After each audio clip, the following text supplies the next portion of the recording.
And we're here with Conor Ryan. Connor, what is up? Evan, I'm doing swell. How you doing? I'm good. This is the earliest we've recorded a podcast in a while. And this is kind of embarrassing because it's 10 a.m. Not Brutal. that early. Struggling. We're looking like the Bruins on Saturday. Yes. Oh, yes. Pretty We much. are. That's pretty much how we're all feeling. So Our matinees are 10 in the morning. That's yes, of technically our, course. our matinees when we record a podcast. So that's our game time.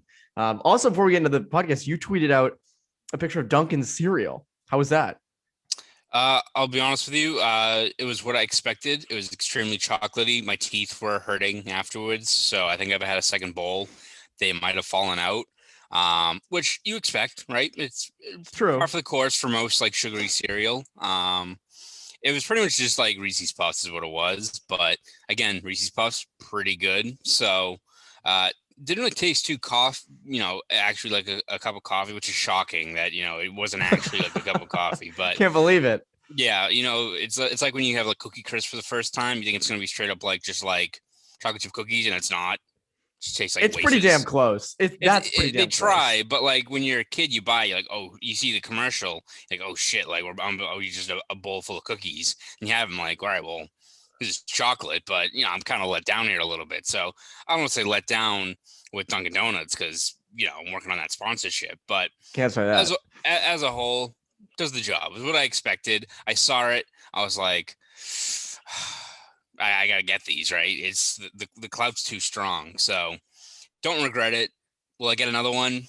Debatable, but glad I got it.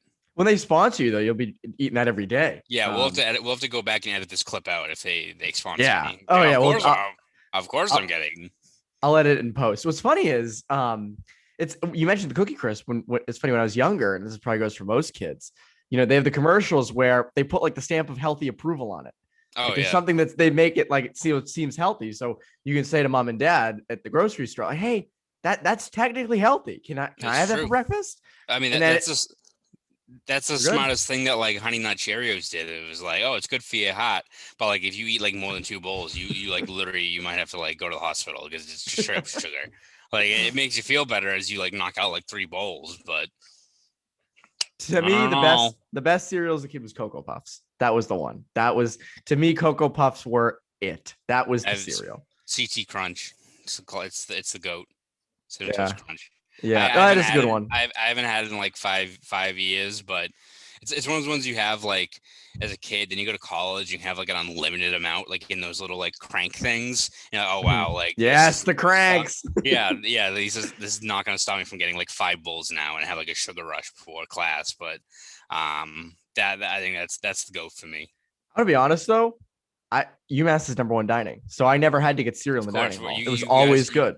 you guys never talk about that you guys have the best Never. time. Nope. Never. Yeah. It's very underrated. We never talk about that. Yeah. Never talk about the number one dining. But yes, I never had cereal in college ever. Like I have it now in my house. Because I don't feel like cooking breakfast. I'm a big Golden Grams guy. That's a solid, like that's a good solid one. And Cheerios. I love Cheerios. Give me regular Cheerios. I love Cheerios. Just that's how I grew up. I like Cheerios. Maybe makes me a bland person, but I enjoyed them. Um, Tried and true classic. but yeah, no, it's funny.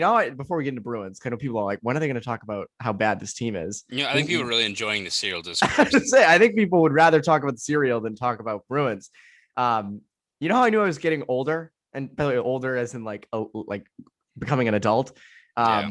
That I used to love Sour Patch Kids, like eat them consistently. Mhm. And then within the past few years, I would eat them and I'd get like horrible headaches and I'd feel like shit. And I'd be like, why is this happening? And my parents and people were like, well, you're getting older. Like you're not going to want that much sugar. And I was like, fuck, man. I didn't know that was the part, like a symptom of getting older. I thought I'd love these forever. So I don't really eat Sour Patch Kids anymore. So it's the same with like the cereal, the sugary breakfast. I don't always want tons of sugar in my breakfast. Doesn't exactly start the day off great. But anyways, now to the good stuff. To the good stuff. The Boston Bruins. Yeah. I hate this because like it was just a few weeks ago that Tahoe happened, and I was like, this is the game. This is the team. This team has something, and they've been on like a downward spiral really ever since. Like they have a few games in there, like they had the one against the Caps where they I think they won like 5-1. And they've had some in there where they've had like good games. They had the one the other night where Jake DeBrusk scored, but then you have these stinkers, and it just hits at the fact that this is just an inconsistent team. Now, does that end? Does the inconsistency ever end, or does it just keep continuing? I mean, you're trying to find like some, positives or, something you can build off of. Like, even when they had a few really bad games earlier this year where, they give up 7 goals to the Islanders and they give up 6 goals to the Rangers, you're like, all right, well, a lot of this is, miscues from the defense, stuff that gets tightened up. We saw last year where I think they let up, 14 goals in 2 games to the Canucks and the Flames. So that happens where you have just I remember that. Yes. Yeah, you just have defensive breakdowns. You've got a lot of young guys back there. It's not great, obviously, but that's something that you can tighten up usually and get that out of your game.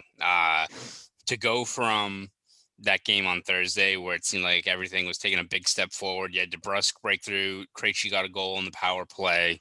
Top line was a top line. Zach Senyshyn goes into the lineup and looks like the best fourth liner they've had all season, which is maybe more of an indictment on some of the other guys than what Zach Senyshyn brought, but he looked great. And then you go from that into that game on Saturday, and I think that was the worst loss of the season by far. That game was awful. That game was dreadful. Like, that had no life. Like, when the 10th most concerning thing was that Brendan Lemieux knocked Frederick into the bench and nothing happened. Like, the Rangers kicked their ass in that game and then also just had their way with them too. Like, Trouba was trading slashes with Bergeron the whole game. Frederick gets hit, nothing gets counted for there. And then, you have no high danger scoring chances. Keith Kincaid was counting sheep, Oh in yeah. the net. It had not was just chilling. Nothing was getting close. You lose Senyshyn, which is a tough hit because that gave you kind of your first spark in a while, and I think they needed that. And now, unfortunately, for the second year in a row, kind of his stint up here has been, marred by injury. But that, the addition of Zach Senyshyn to the lineup should make or break you not having zero, you having 0, 5, and 5 high danger looks or going 0 for 5 on the power play. That game, I don't know how you draw any positives from that game. It's sooner or later, you just got to figure this shit out because you can't even draw any positives from that game. It wasn't like there's some encouraging shifts. No one brought anything that game. And again, it was another one where when the top line's not going, the way this team's built right now, the way they're contributing on offense, you're screwed. Like that, you had nothing going on there when that top line was off. And Marchand's obviously nursing an injury now because he didn't look like himself in that game. The defense as a whole, again, it's one of those things where if it wasn't for Halak, that very well could have been a 7-0 blowout, right? And yeah. The final score didn't tell just how lopsided that game was. So, it's been an issue this whole year in terms of consistency, right? I don't think they've won back-to-back games since February 10th and 12th. The 12th, so, yeah. And again, this isn't like they're going up against the gauntlet of, the Islanders and the Capitals and all this stuff, and back-to-back matchups or stuff like that. It's like this was kind of a stretch here where you should have been piling on points. You're playing the Rangers, you're playing, the Devils a couple of times. You lost to Scott Wedgwood and Keith Kincaid. You got shut out. Not just lost, shut out. Yeah, exactly. So, and now, congrats. You're, treading water, or if you even want to say that might be a positive statement, is treading water right now at this point. But here you go against the Penguins for 2 games when you're already shorthanded. 2 games in 2 nights. Penguins are 11-2 at home. Good luck. This is the kind of the situation you built for yourself, where you're not collecting points against teams you should beat. Now here comes the Penguins. So yeah, and the funny thing is, this isn't something we're used to with the Bruins under Bruce Cassidy. I feel like they don't have a lot of these letdowns, and that was kind of a weird thing. But again, that speaks to this team. They're just inconsistent. And so I want to go back to a comment Sweeney made, and I think we've talked about this a little bit, but I want to go a little more in depth on it. He mentioned last week in his media availability that a shakeup, they would shake things up. And to me, if you can't see that you need to shake things up after Saturday, if that game, I know it's a one game, I know it's a one-off, or it's just one game, but it's not a one-off because this inconsistency continues to happen, and you continue to lose to teams you shouldn't lose to. And to me, that shakeup needs to happen. So My question is, what is the shakeup? Like, are you going to trade Chris? Are you going to like waive Chris Wagner? Are you going to like, what are you going to do to send a message? Because again, a lot of these times when you make a big if you make a big deal, like let's say they do go ahead and trade Jake DeBrusk, or I mean, you wouldn't do it, but if he was healthy and you traded like Brandon Carlo to like send a message, I guess, to trade a guy who's not, you know, like a Bergeron or a Marchand, but the next rung of people. Yeah, next tier. If you mess that up, you're done. Like that, you can't mess those deals up. But what is the shake? Like, what realistically will be the shakeup with this team? Yeah. I mean, I don't think it'd be a situation where it's like, are we going to trade Brandon Carlo just for the shock value, right? Or no, but like that. It's I think it would probably be something where, maybe a guy gets waived on the fourth line, or, they get sent down to Providence if they clear waivers, which you run that kind of risk. But whether it be something like that, or, well, even like, if they wanted to like put Wagner on waivers, or put him down to Providence just to send a message, it's like, I don't know if even a team would pick him up because he's got 3 years on that contract. So I don't know who would really take him in that situation. And I don't know what message, I get that Wagner's a big guy on the team, but I don't know if that sends the biggest message to the group, Yeah. I mean, it could be pulling the trigger on a trade, before April 12th, which I think they need to do anyway. I don't think you can wait that long, because you're in this spot where all of a sudden you're going to be in 5th or 4th place with just a few more weeks to go in the regular season. You got to wait, at least a week for a guy to get here, to get cleared, all this stuff. So you can't wait until the actual deadline to do it. But yeah, I think it's either sitting a bunch of guys, which I think you saw again from that the game where Senyshyn was in there, and how much that fourth line had energy. They had 2 odd man rushes. They were possessing the puck. And then what do you know, Senyshyn comes out and that fourth line played like shit on Saturday. So you would think that would give people a wake up call, but apparently not.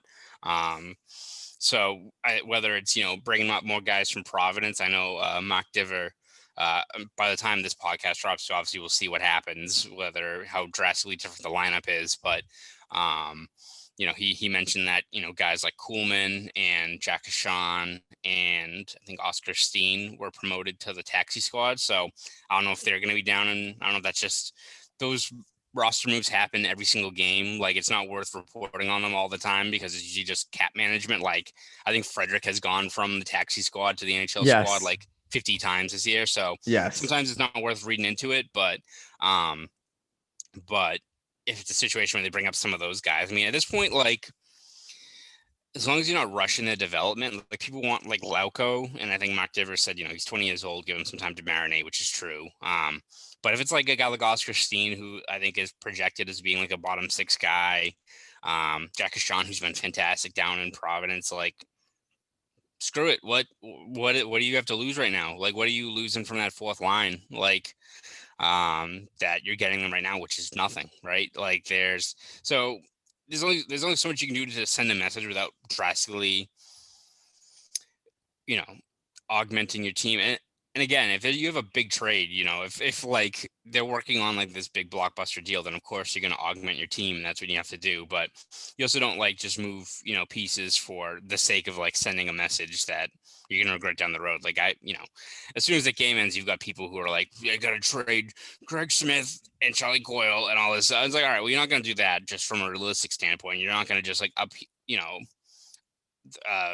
shuffle up all that part of your lineup, but you need to send a message somehow. So whether it's, a bunch of guys sit and you give these Providence guys who've been playing great down there a chance to succeed in their spot, like, go for it, because right now, what are you getting from those guys at this point? So we'll see what happens. I mean, whether it's guys from Providence or, giving, I don't know, like a Greg McKegg a look or something like that, which like play one game, and you know what? He did his job in that game against the Rangers. He was what you expect from a fourth line guy. So we'll kind of see what they do. But I mean, it's evident. We've been talking about this all the time, but they've got to make some changes, because the roster, the way it's built right now, you're not even gonna, we're not even talking about winning the cup. You're gonna get smoked in the East Division at this point, the way they're playing like this. Well, that's the thing. And that's why that a move needs to be made. And, we've talked at length about what they should do. Everybody knows top 6 forward, top 4 defenseman. If you can get one, if you can get 2, great. You got to do 1 at least.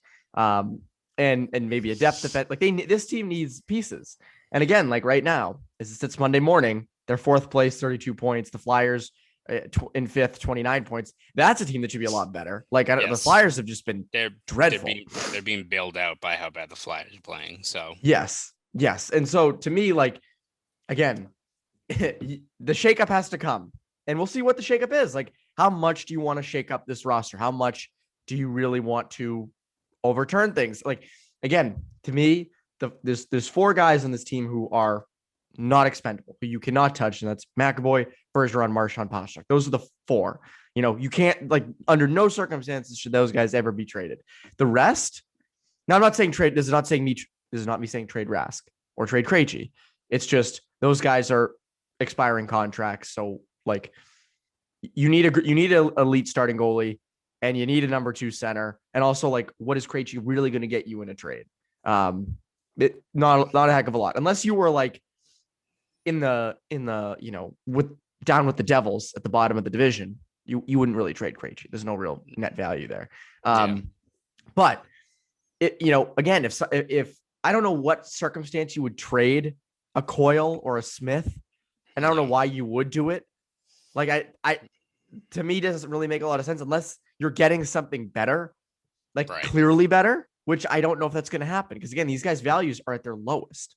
Like, exactly. That's the funny thing to me is when people say, like, trade someone because they're not doing well. And it's like, well, you're trading them at their lowest value. Like Jake DeBrusk, essentially this offseason, if you trade DeBrusk this past offseason, probably could have 1-for-1 and gotten Ekholm. Like, that, I think probably could have happened. Not now, not even close. Like, so I think people, like, you don't want to trade guys at their lowest values. It's like stocks. We always talk stock. We go back to stock. I always go back to stocks. But I don't know. Like, I to me, and what's funny is, like, I think it was Pierre LeBrun or Elliot Friedman. One of them tweeted a story about how they wanted Winnipeg to get Mattias Ekholm. And I was, and that, goes back to the whole, there's not a lot of top 4 left shot D. It's mainly just Ekholm on the market, and every team is gunning for him. So now the price is going to go right up.